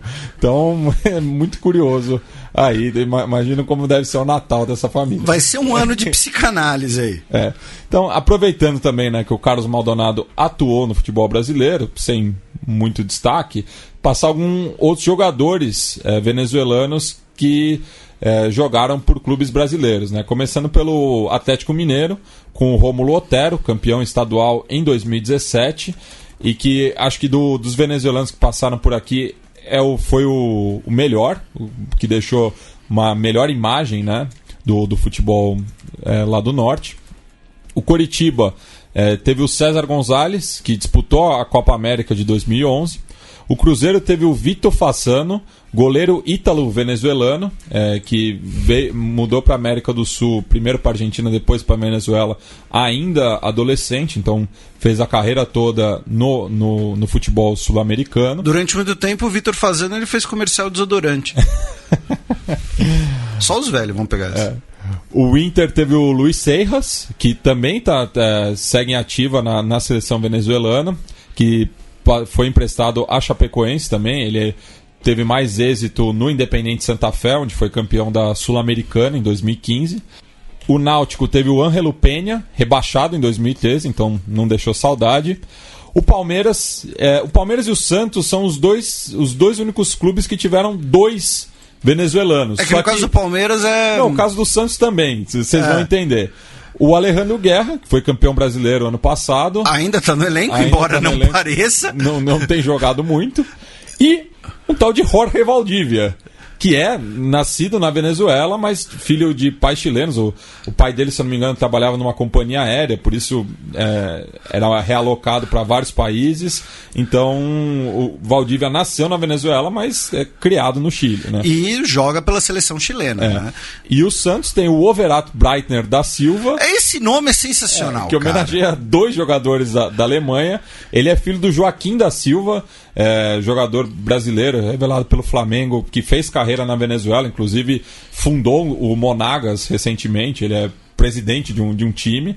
O Breitner, como ficou conhecido aqui no Brasil, fez quase todas as categorias de base pelo Santos, onde ele teve maior destaque, né? Fez parte do elenco campeão da Copa do Brasil em 2010 e bicampeão estadual em 2010 e 2012. Ele não participou do título do meio, mas nascido na Venezuela, mas criado no Brasil, né? E atualmente tem o Jefferson Soteldo, né? Que muitas vezes não é visto em campo.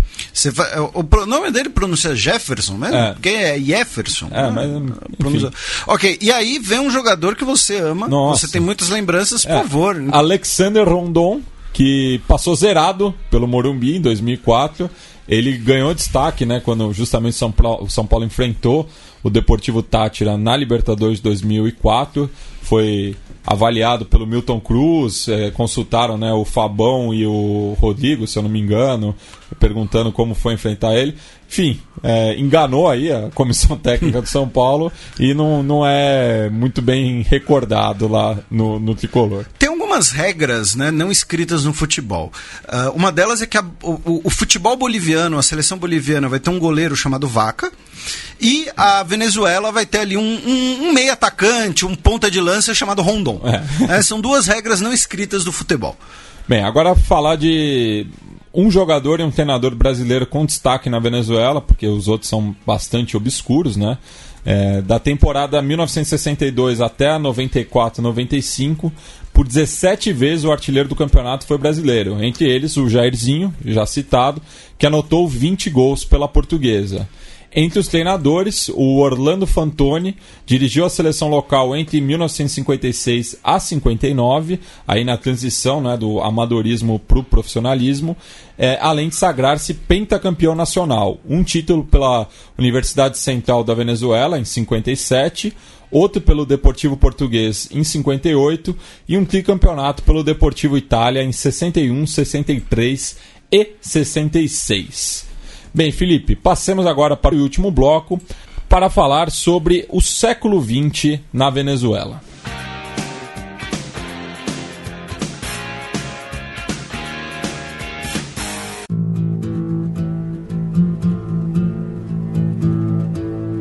O mapa.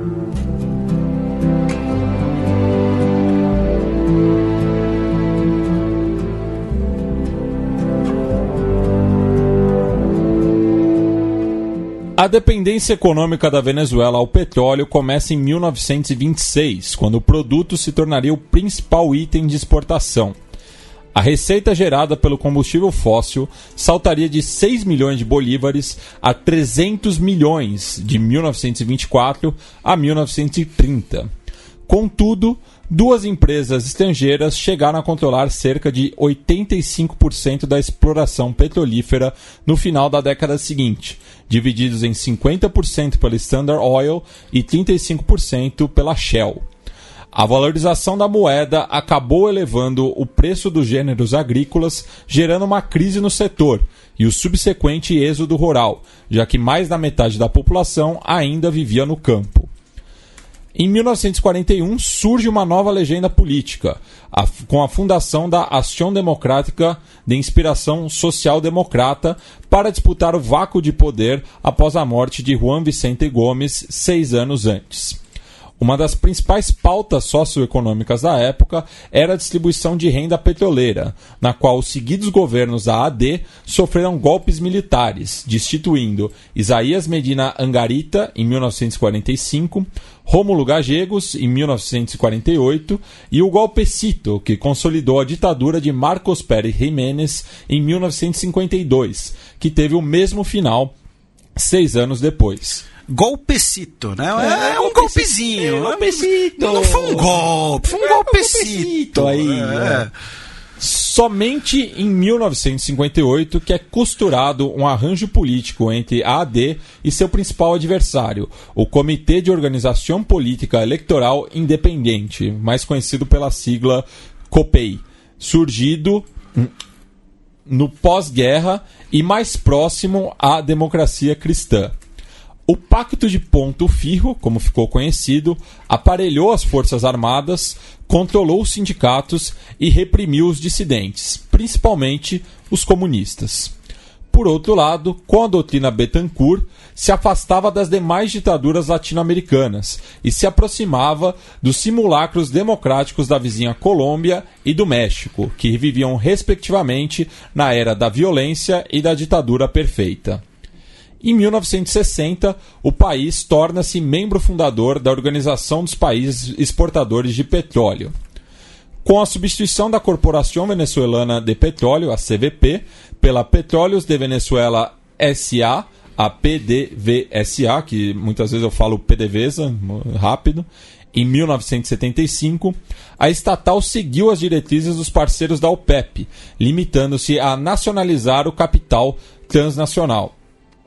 Por conta das seguidas altas do preço desta commodity, a Venezuela não diversificou suas matrizes econômicas, ficando sujeita às variações do mercado internacional, o que provocou o Viernes Negro, em 18 de fevereiro de 1983, quando a fixação artificial do bolívar ao dólar na ordem de 4,30, combinada à queda de 30% da exportação da PDVSA, estourou a maior crise econômica do país no século passado. A Venezuela, inclusive teve um termo que você até mencionou agora há pouco, um termo do Celso Furtado, né? O Celso Furtado, ele justamente percebendo, né, essa crise aí sem precedentes na Venezuela, ele acabou se tornando um observador, né, da economia venezuelana, e ele cunhou um termo muito interessante que é o subdesenvolvimento com abundância de divisas, que é justamente esse caso, né?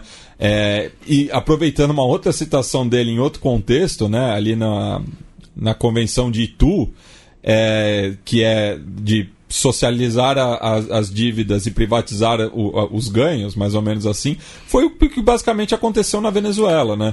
Porque de 75 até 83, pouca gente ganhou dinheiro, mas quando estourou a crise atingiu todo mundo. E a Venezuela, né, por conta de tudo isso que você mencionou, ela é um caso, né, muito visível. Acho que talvez o maior caso, embora não batize o problema, né, de doença holandesa. Né, que foi um termo cunhado nos anos 70 pela Economist para falar de como os Países Baixos sofreram um processo de desindustrialização depois da descoberta de reservas de gás natural, que aí um país vira dependente, digamos assim, de uma riqueza natural e que acaba prejudicando todos os outros setores da economia. Enfraquecendo a moeda, no caso o florim também teve uma desvalorização sem precedentes. Porque entra muita moeda forte estrangeira, né? O dólar, ou libra, o que for. Você acaba ali condicionando uma coisa a outra.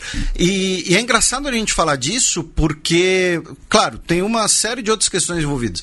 Mas quando teve a descoberta do pré-sal, né, e o governo brasileiro quis condicionar algumas receitas do pré-sal para alguns setores da economia, tinha gente falando do risco do Brasil passar por uma doença holandesa. Grosso modo, é o que tem acontecido com o Rio, né? Porque o estado do Rio de Janeiro foi um do caso mais emblemático em relação ao pré-sal, que já colocou o orçamento pensando nos royalties que ia ganhar com o petróleo, mas que não eram reais, né? E o preço foi para casa do preço do petróleo tem caído nos últimos tempos, às vezes ele sobe um pouquinho, mas assim, lembrando, o preço do petróleo, ele foi para casa do caramba, para não dizer outro termo, ali no início do século XXI.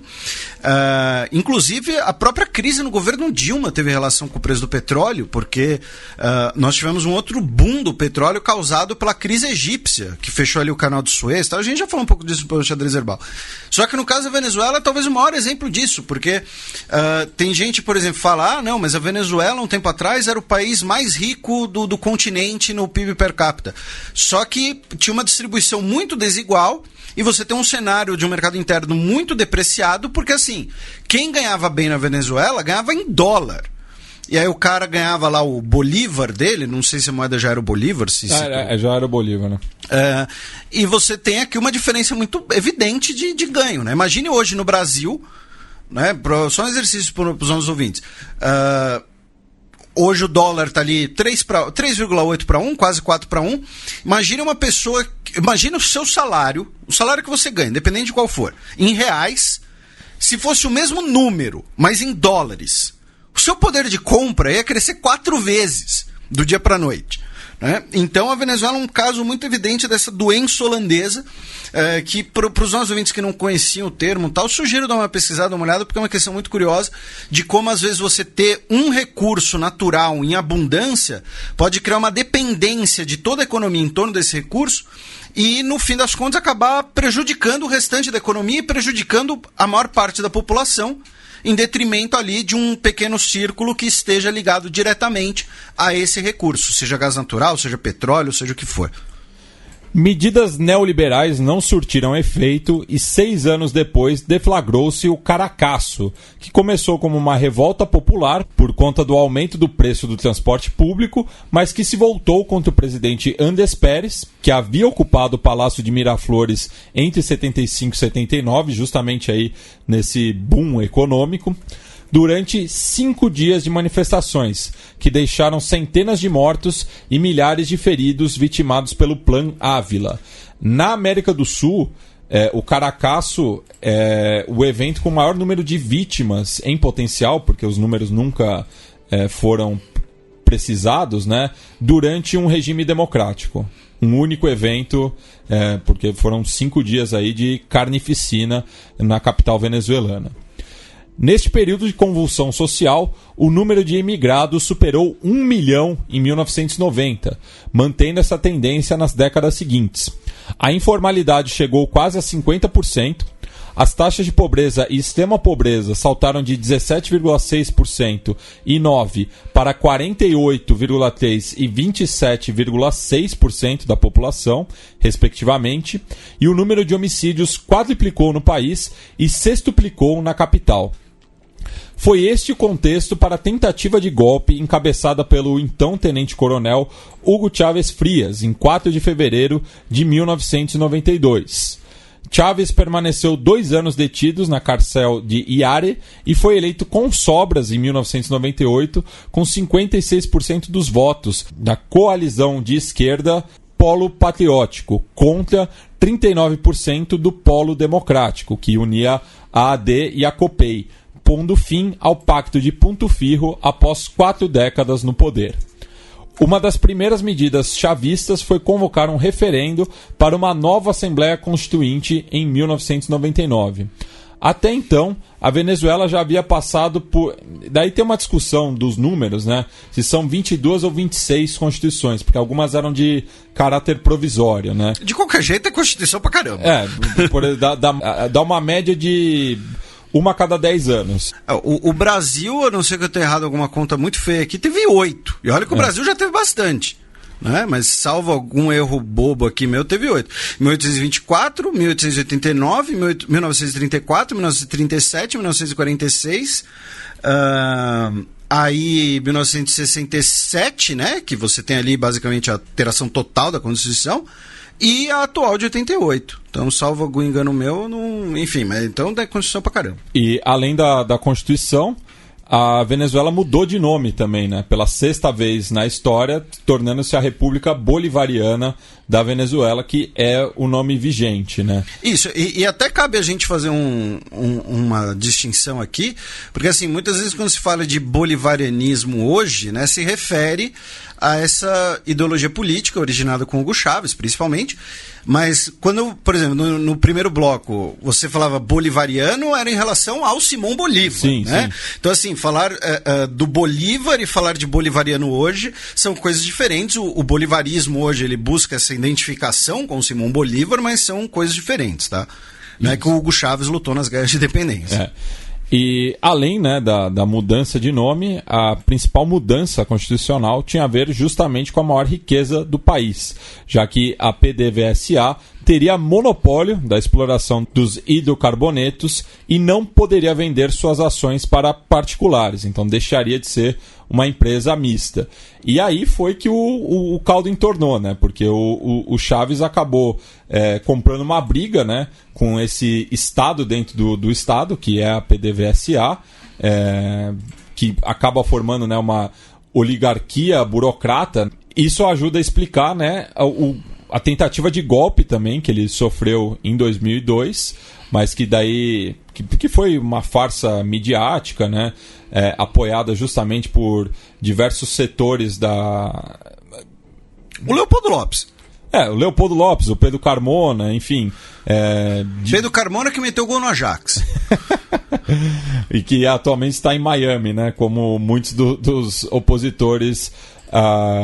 agora do chavismo, né? Mas que também é uma discussão mais complexa, né? Que a gente vem tentando explicar no xadrez verbal, de que o próprio chavismo está rachado, né? Sim, atualmente. Sim. Hoje boa parte da oposição Maduro é de antigos chavistas. O próprio PSUV, que foi o partido que o Chaves criou, não foi o que ele foi eleito primeiramente, mas foi o partido que ele criou já no poder, está completamente rachado também, até por conta do sentimento de traição, né, do Maduro, de convocar uma nova constituinte, né, rasgando a Constituição de 99, enfim, mas isso a gente deixa aí para semanas, para os programas semanais, já que a Venezuela, semana sim, semana também, tá no pauta do nosso programa. E antes que alguém venha encher nosso saco, ouçam bem as nossas palavras, em nenhum momento a gente defendeu o Maduro, em algum momento nesse contexto, tá?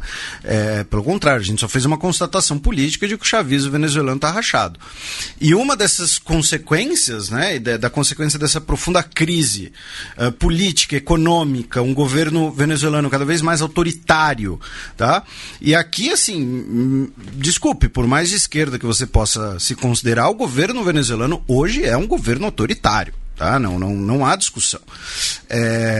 E nesse sentido, né, alguns breves dados aqui sobre a Venezuela como um todo.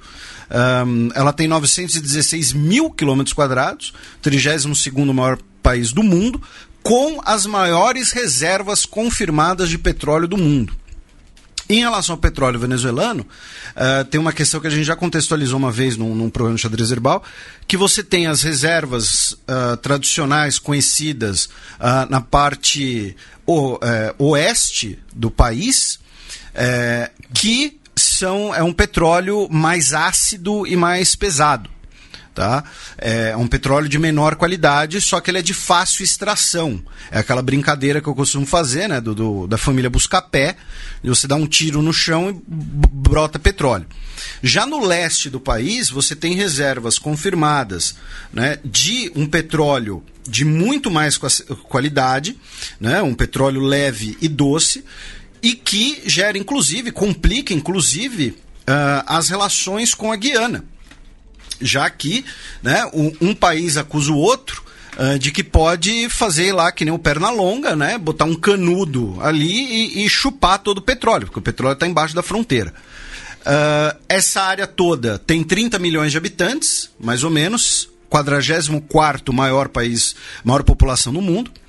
E aí entra a questão dos índices socioeconômicos, que os dados oficiais hoje eles são muito conflitantes.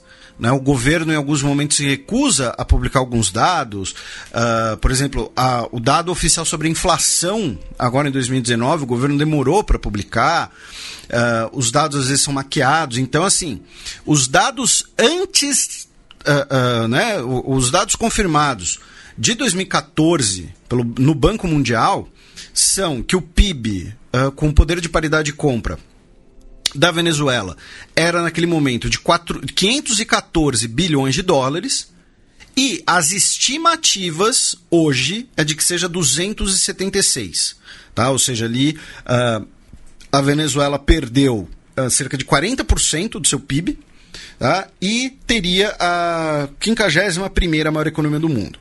Já o seu PIB per capita, também com poder de paridade de compra, em 2014 era de 17 mil dólares e hoje é de 8.700 dólares. Tá? Seria estimativa, como eu disse, que coloca aí a Venezuela na 114ª posição nesse ranking. E o seu IDH é de 761, né, 0,761, o 78º maior IDH do mundo. Tá? Mas, repito, esses dados hoje eles são complicados, porque eles são muitas vezes estimativas, né, já que a crise econômica profunda, né, é uma crise bastante profunda e que, junto com a falta de transparência do governo, fica difícil mensurar, né, esses elementos.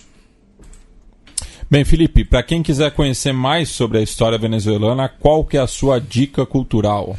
A minha dica é um livro da editora Unesp, chamado O Bloqueio da Venezuela em 1902, da Ana Maria Sturt. Seu subtítulo é Suas Implicações nas Relações Internacionais da Época. É um livro relativamente fininho, tá? Não é um tijolão, alguma coisa assim. Ela fala, inclusive, das posturas, né, de Brasil e Argentina em relação a essa crise. Tá?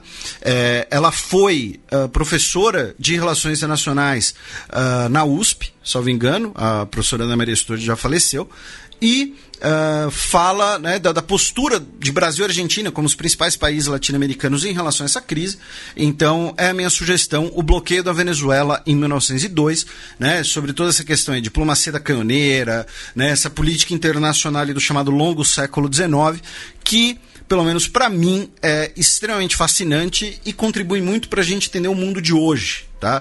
Eu acho que o mundo de hoje lembra muito, tem um contexto muito parecido ali com o período pós-unificações tardias, né? Ascensão de novas potências, a deterioração das antigas potências, mas enfim, isso são dos 500. Tá? Minha dica é O Bloqueio da Venezuela em 1902, Ana Maria Sturt. Bem, além da dissertação do Paulão, que eu já indiquei no segundo bloco e que está lá na biblioteca digital da USP, né? A gente vai linkar depois. Eu também indico o documentário A Revolução Não Será Televisionada, que eu já tinha feito essa indicação no próprio Xadrez Verbal, que trata justamente aí da tentativa de golpe ao Hugo Chávez em 2002, mostra também o contexto, né, pelo qual a Venezuela estava passando. Ele foi produzido pela uma TV irlandesa, né? Os dois diretores são de origem irlandesa, o Kim Bartley e Donaghan O'Brien, e que trata aí justamente da narrativa da imprensa, tanto estatal pró-Chávez quanto de opositores dentro da Venezuela e nos Estados Unidos também, né? Sobre como a imprensa estadunidense enxergava o chavismo naquela ocasião ali. Lembrando, né, tinha recém acontecido o 11 de setembro, enfim, todo aquele contexto delicado aí do começo do século. Então fica aí essa minha dica. Felipe, considerações finais? Apenas aí tomem juízo, né? Um beijo aí em todos vocês, amamos vocês. Comentem, mandem o que acharam aí do novo bloco com o nosso queridíssimo Biratã Leal, ele vai ficar muito feliz.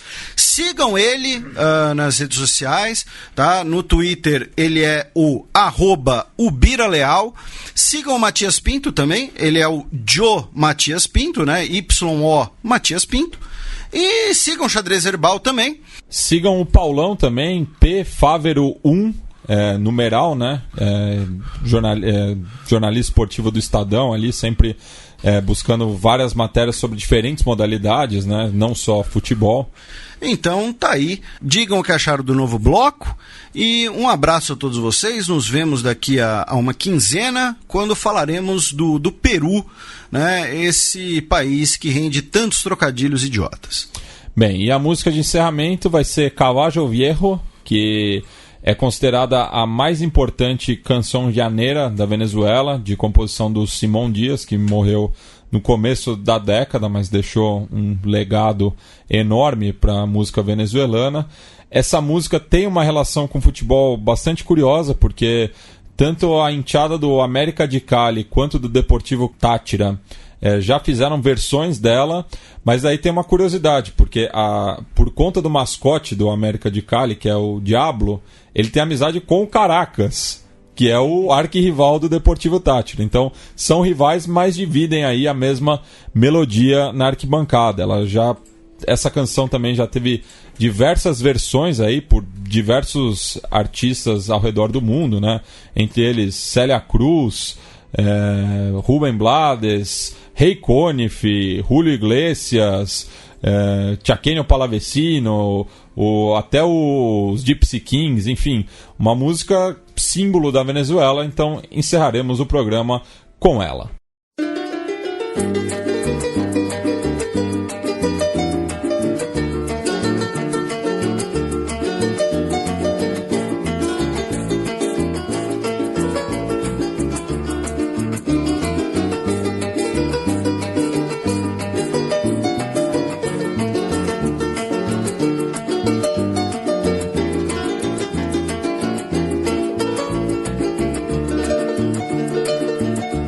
El amor llega así de esta manera, uno no se da ni cuenta.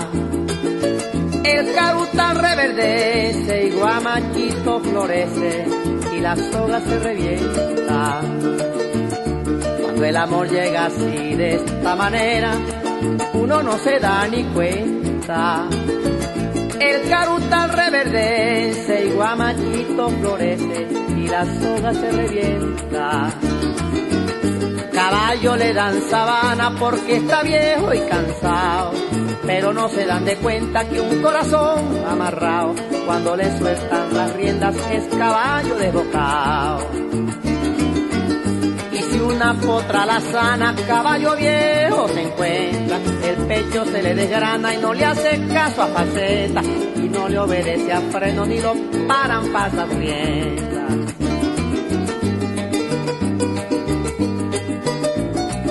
Caballo viejo, caracha. No, es que el que se merece la sabana, pues que se la den.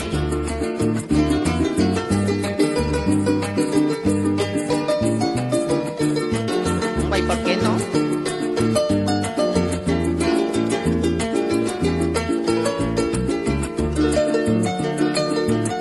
Cuando el amor llega así de esta manera, uno no tiene la culpa. Quererse no tiene horario ni fecha en el calendario cuando las ganas se juntan. Cuando el amor llega así de esta manera, uno no tiene la culpa. Quererse no tiene horario ni fecha en el calendario cuando las ganas se juntan. Caballo le dan sabana y tiene el tiempo contado, y se va por la mañana con su pasito apurado a verse con su potranca que lo tienen barbascao. El potro da tiempo al tiempo porque le sobra la edad. Caballo viejo no puede perder la flor que le dan, porque después de esta vida no hay otra oportunidad.